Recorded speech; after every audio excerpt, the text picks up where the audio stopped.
Good day, YouTube, and welcome to another episode of the Albino Rhino beer review.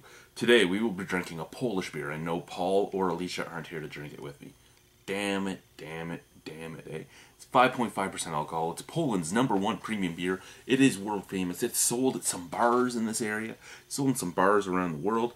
It is, I would call it Zywiec, but Paul has told me it's Zywiec. So, Zywiec. I was trying to remember which big brewery owned this beer.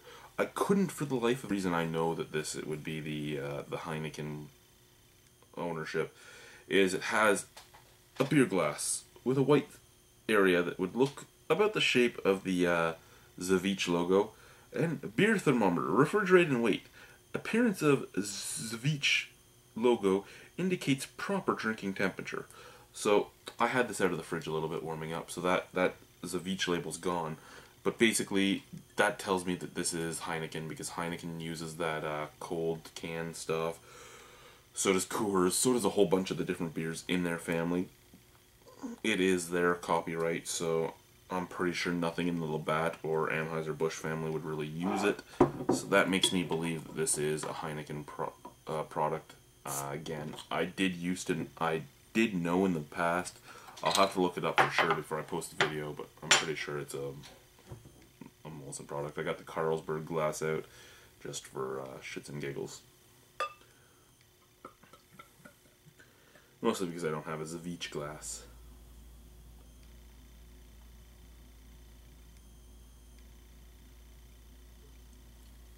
Now I must say, the girl in her dress with the white apron and the red boots, she kind of looks normal. But that guy in his red and white pinstripe pants, he don't look as normal.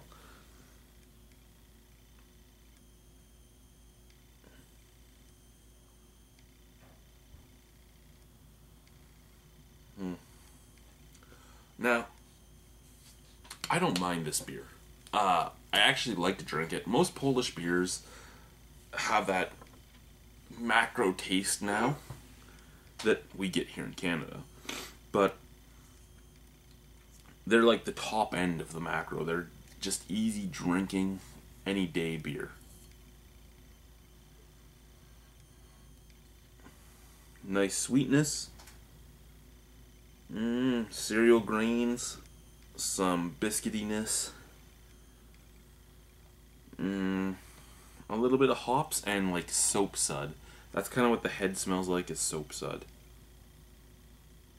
Because out of the bottle you're getting the biscuitiness, you're getting the sweet malt, you're getting a little bit of hops. Out of this you're getting all of those, but you're also getting soap sud. Lots of carbonation in there. I didn't even realize how much is in there. Crystal clear. Like, I mean, look at that. Look at how clear that is.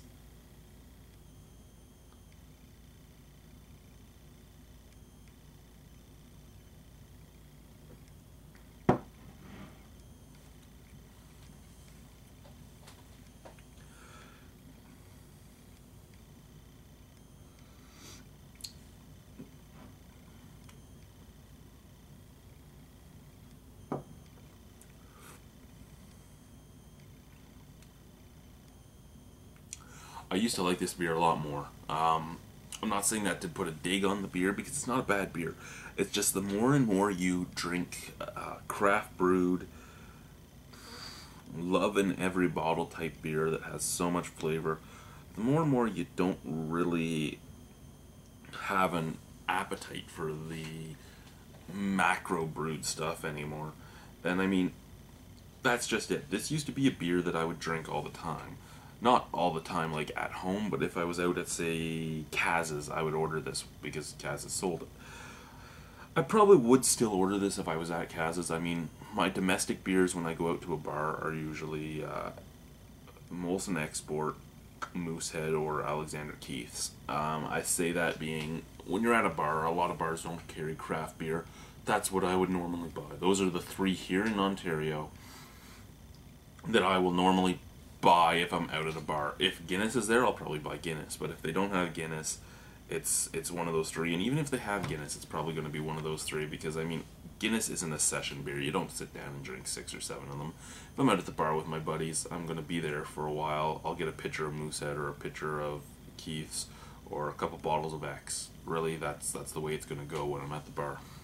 If I'm at Kaz's, I buy this, and I still would. This is better than most macro beers. In that, I'm saying a lot of the European macros that are sent here are still macro, but they're closer to the original recipe of what their beer was than a lot of the Canadian ones. You do taste something that tastes a little sugar fortified. Probably, it actually tastes like dextrose might be in this beer. You do get the maltiness at the forefront, though. You do get the biscuitiness, you get the greeniness, you get that nice Euro lager taste. You don't really get the Euro lager skunk. You get the Euro lager taste. You get a little bit of bitter hops on the background. You get a little bit of floral hops on the background. It's very soft, very easy drinking.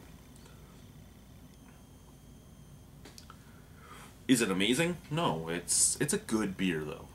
What would I give it? I'd probably put it at a 7 out of 10. At 7 out of 10, I'm saying that I would buy it. It's just on the cusp of what I would buy. I would drink it. I have